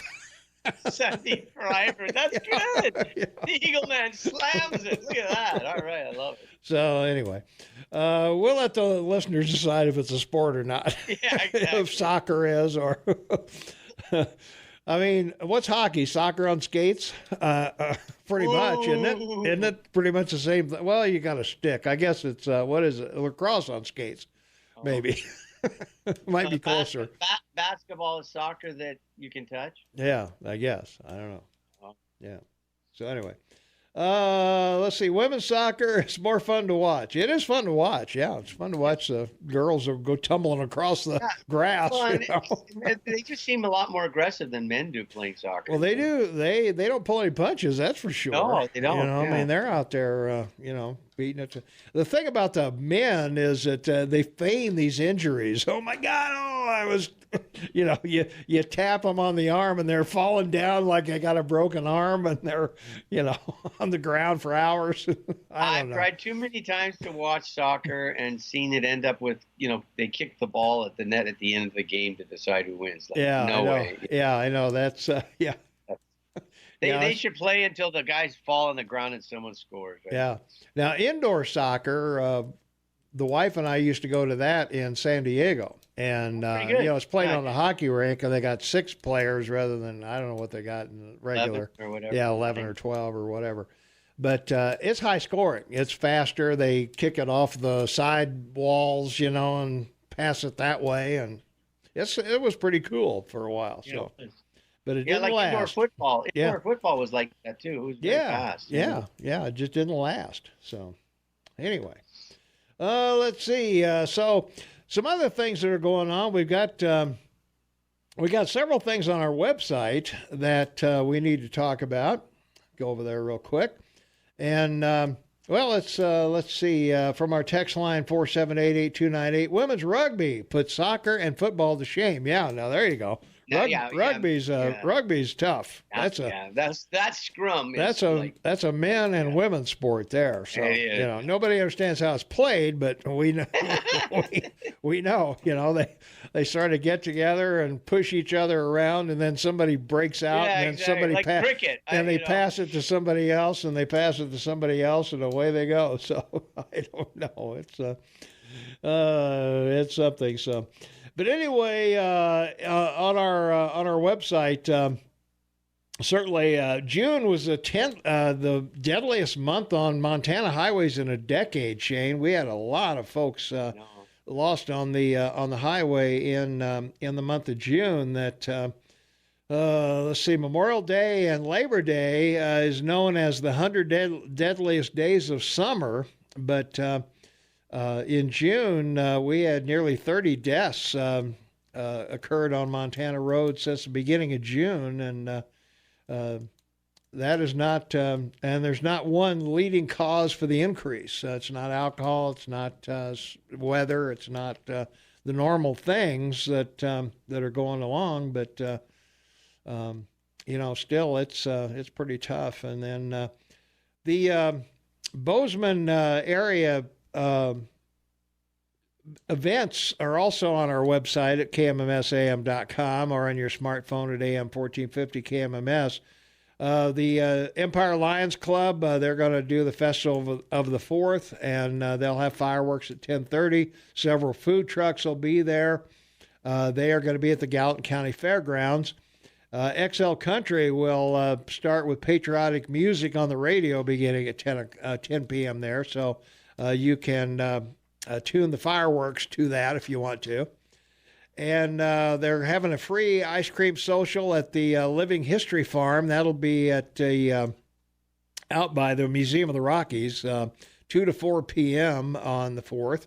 Ennis is going to have their 4th of July rodeo parade in Ennis, obviously. Harrison also, if you're up that way. Harrison, Pony, Norris, Summit Valley Volunteer Fire Department teamed up for fireworks and a free dinner for the 4th of July there.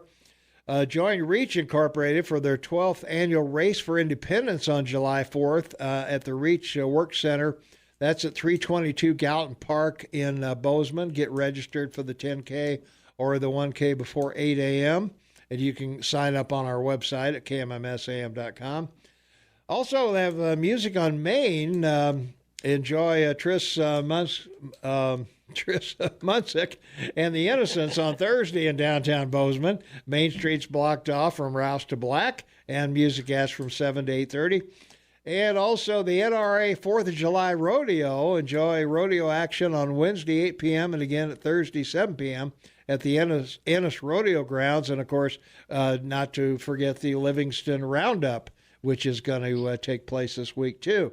Catch the 100th year of that, and Thursday at 8 p.m. with fireworks to follow at the Park County Fairgrounds. So there's some things you can do around the area as we celebrate the 4th. And, of course, we'll be here with our 4th of July parade at 8 o'clock tomorrow morning. And, of course, we'll be here at 6 o'clock, but and we'll be here Friday as well. So no need to be subjected to replays of anybody else. We'll be here live, so...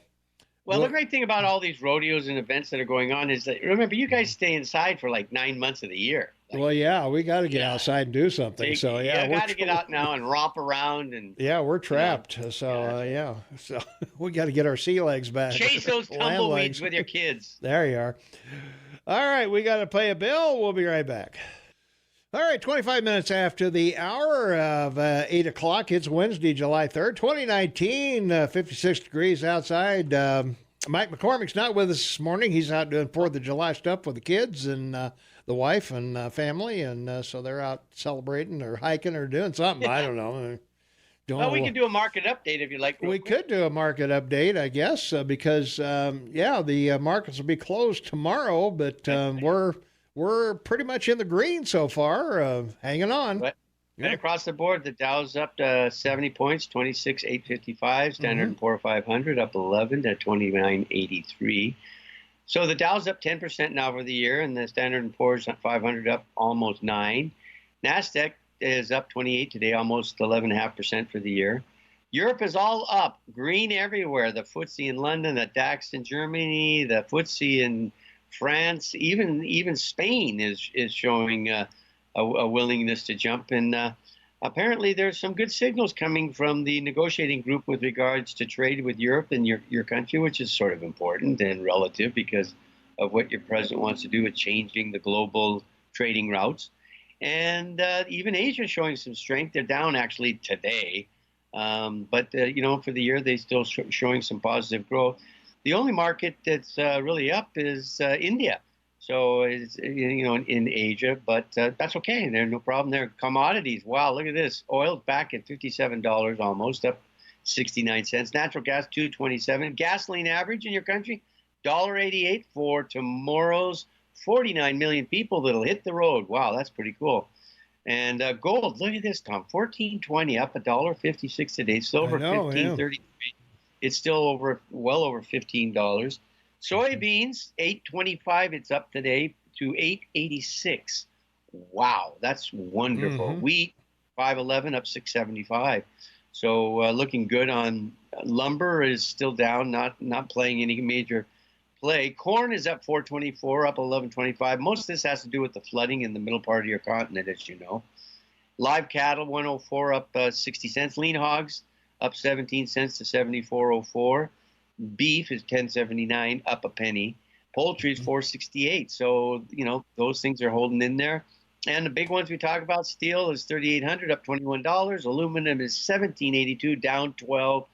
The naysayers about that, we told you were wrong all along. Lithium's holding in there at 103. And the Baltic Dry Index, which we watch because it's an important marker, up $65 today, $1,446 a ton for shipping around the world. And there you go with the government bond finally.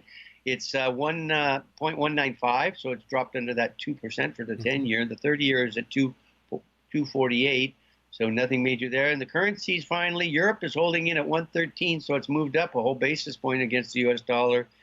The pound is 125, dropped off a bit. The Aussie dollar is holding similar to the Canadian dollar, and the world is right, and everyone's happy. Well, good. I'm glad to hear that. I'm happy. If you're happy. I'm happy. Yeah, that's right. Let's see, from our app chat line, I'm leaving after I retire because taxes are out of sight, and I won't be able to keep my home of 20 years as taxes continue to starve me to death.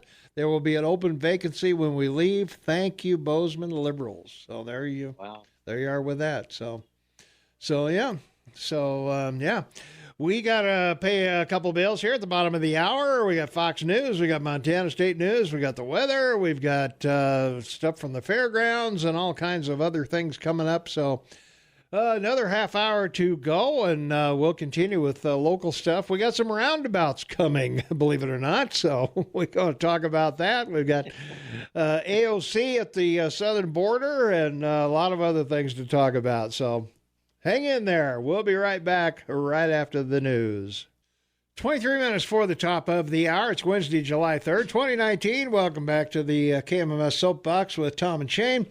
And we've got where it's legal to shoot off fireworks in the Gallatin Valley. If you're in the Bozeman area, June 3rd, well, that's today. That's today, right? Yeah, June 3rd. July 3rd, rather. July 3rd, you can shoot them off till midnight tonight. Tomorrow night, you can shoot them off till 1 a.m. And on July 5th, noon to midnight again. And after that, you're subject to deportation and arrest and conviction and a bond hearing. Yeah, a bond hearing and even worse. So in Belgrade, July 1st through the 5th, 10 a.m. to 11 p.m. So you got to quit a little earlier in Belgrade. Manhattan, July 3rd, noon to 10. July 4th, noon to 12:30. And July 5th, noon to 10 again. And in Three Forks, if you're over there, July 2nd, 10 to 10. July 3rd, 10 to 10. July 4th, 10 to midnight. And July 5th, 10 to 10. And in West Yellowstone, July 1st, noon to July 4th, midnight. So, yeah, anytime, I guess, in there. So, fireworks can be discharged on private property with the owner's permission. So, if you're a renter, you need to get permission, I guess, from your landlord. Because they'd rather the fireworks don't land on the roof and set the whole place on fire. So... let's see. Fireworks may not be discharged on any public street, alley, road, or right-of-way, or within 300 feet of a public park, within 1,000 feet of any hospital, nursing, or assisted living facility, and upon or under or upon a motor vehicle, whether moving or not. That makes sense. Just the fact that they even have to put that in there I know. Shows just how dumb we are. Yeah, common sense is lacking, isn't or it? within 300 feet of any gas station. Well, probably that's a football field away, 300 feet, by the way. Yeah.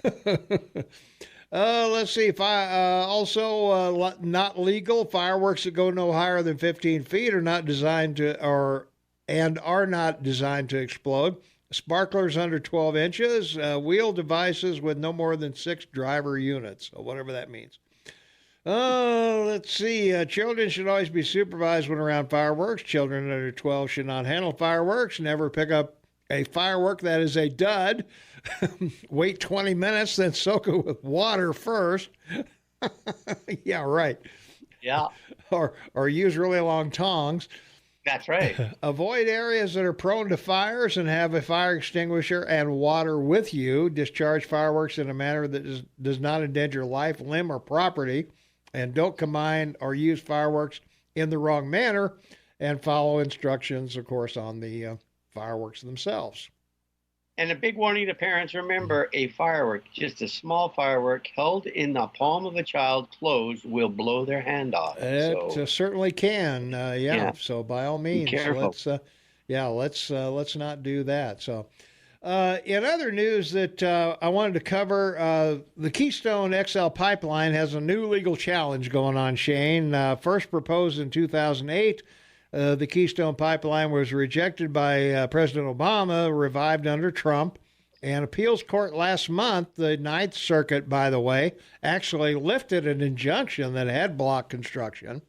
The Ninth Circuit, hard to believe that they would do that. But anyway, we've got a couple cases going. that a separate lawsuit challenging the president's actions on the permit is pending in federal court, and Monday's lawsuit gives pipeline opponents another avenue to delay or stop it should the Trump permit be upheld. Both cases were assigned to Judge Brian Morris in Great Falls, the same judge who issued the injunction recently overturned by the U.S. Court of Appeals. So more likely they took their thing to a favorable judge.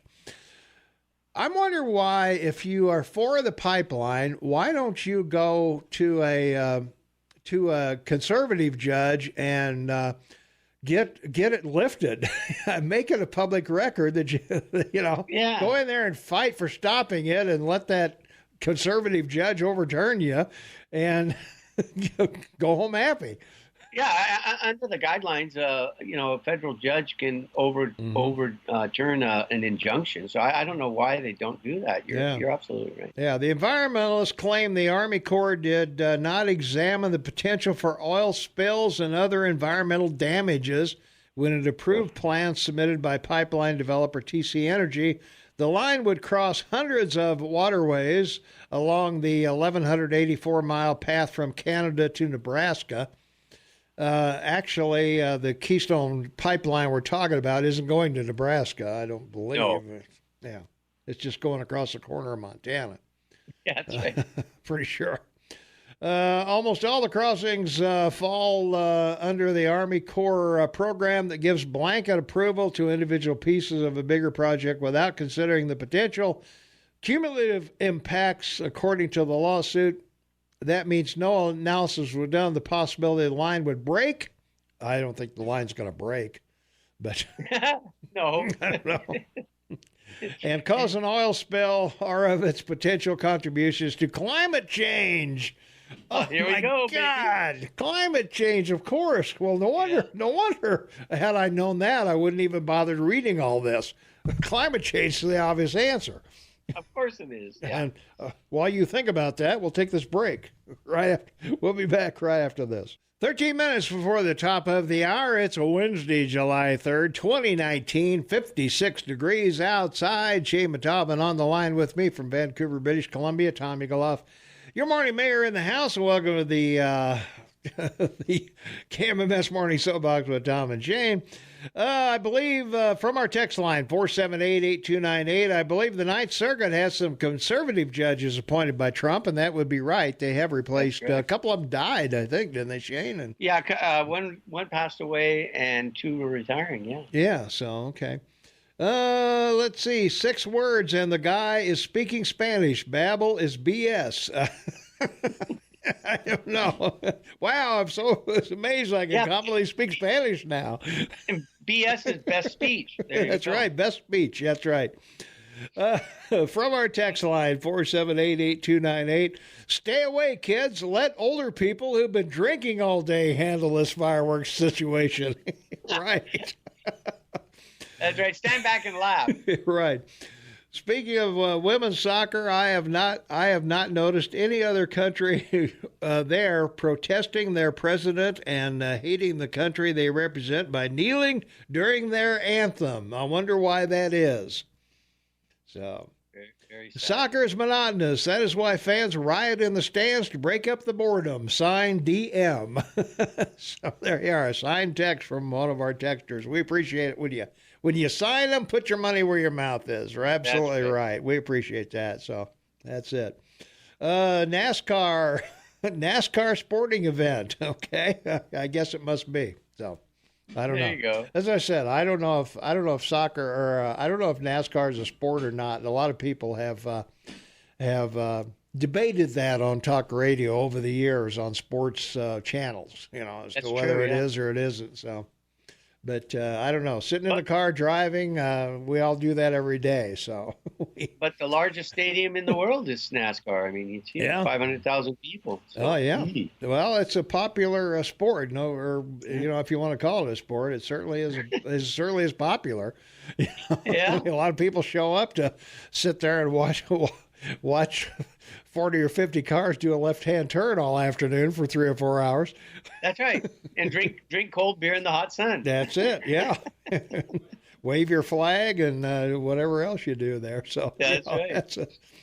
Well, as you just heard on the news, the Navy SEAL was acquitted of the murder of the ISIS. The ISIS guy. Yeah. So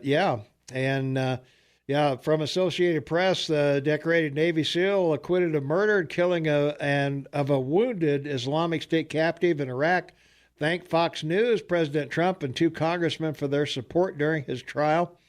Edward Gallagher also told Fox and Friends on Wednesday he feels blessed to have the support that I have this whole time from the country and from the troops. Asked what his message might be to future Navy SEALs. Loyalty is a trait that seems to be lost. So the same military jurors who acquitted Gallagher Tuesday will now deliberate his punishment for the single charge of which he was convicted, posing with a militant's corpse. So, I think he was. It was time served. I think on that. Yeah. So that's the latest news from our KMMS website, KMMSAM.com, and. Let's see what else is over at our Booker unveils immigration plan relying on executive orders. So Cory Booker's rolled out an immigration agenda composed of changes he would make without relying on Congress, including a shift away from criminal prosecution of border crossings and a new mandate for migrant detention facilities to meet minimum standards. Wow, good for him. Yeah, exactly. That's got to work out well for him. I got to take a break while I ponder my vote for him. Yeah, that's right. I'll be right back.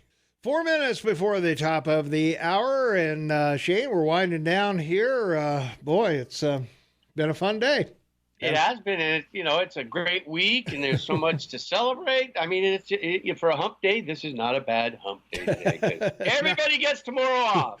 Not at all. Absolutely. Let's see. I was looking here at our census questions. Relationship assets. How is this person related to person one? Exactly. There you go. So, oh, geez. This thing will take forever to answer.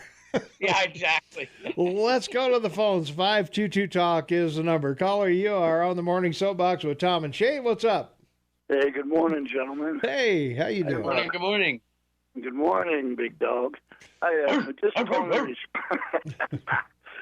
calling in response to one caller talking about Hunter Biden. Yes. Other facts about him, and these are proven facts. Not only is he an alcoholic and drug abuser, but he truly is misogynistic. That accounts to several women. He's been accused of assault and battery. Most charges against him have either been dropped or never pursued. But I guess my comment is the apple doesn't fall far from the tree. If you look at the life then compared to Donald J. Trump, I'm sure he has his faults too. But none of which include collusion, which is obvious. That charge could be brought against Hunter Biden. But, his philanthropic work, the work Donald J. Trump has done with various charities, the things, if you compare the character of the two sons of these men, Robert Hunter Biden and Donald J. Trump, there's no comparison. And if the apple doesn't fall far from the tree, who does America really want as their president? A guy you think Biden's going to make it? I see him falling out. There's 10 more debates, I just don't see him making it. I do too, especially since, he needs to stand up more if he wants to have a chance against Michaela Harris, and he needs to be more aggressive. But, I think this past history and all his former bids, to run for president, he's never been successful. I don't think he will be this time. But for him to even have, for a short time, Shane, have been front runner is just disgusting. Because, they still harangue and constantly bash Trump. And like I say, if these sons are reflections of the men who raised them, like I said, President Trump is not perfect. if it's a choice between socialism and what Hunter Biden represents versus what Donald J. Trump has turned into as a young man, hands is down. Yeah. How could anyone in their right mind vote against Donald Trump if these are the alternative choices? That's true insanity, if you ask me. I was going to say, if there's one thing Trump has been by demonstration, certainly a good father. The kids have turned out remarkably well. Yeah. You know, all things considered, with all the money and everything. I mean, they're not spoiled brats. They've all gone their own way and made their own way. Yeah, they had some advantages of, having wealth, but certainly, the daughter especially has gone out and made her way. Woman of class. Yeah. Women of class. Yeah, Trump's misogynistic, whatever. There you but are. The bottom line is, anybody in their right mind, you compare the character of what Hunter Biden is. Yep. Compared to Donald J. Trump, there is no comparison for those people who are right-minded. And that's my spiel for today. All right, man. Thanks for the call. All right. Have a good one. Happy 4th. Take it easy. All right. All right. We're out of here, Shane. Say goodbye to the folks, and we'll see you tomorrow morning. Bye to you, Mayor, and all of our fans out there. Be happy, be safe. Happy 4th of July, everyone. Yeah. All right. Thanks, Shane. We will be here tomorrow. We'll be here at 6 a.m., so by all means, tune in. Shane and I will be here, of course. And don't forget, mark on your calendars, the 26th of July, we'll be at the GranTree at 6 p.m. Shane and I live and in person, so we'll see everybody tomorrow morning, July 4th, 6 a.m.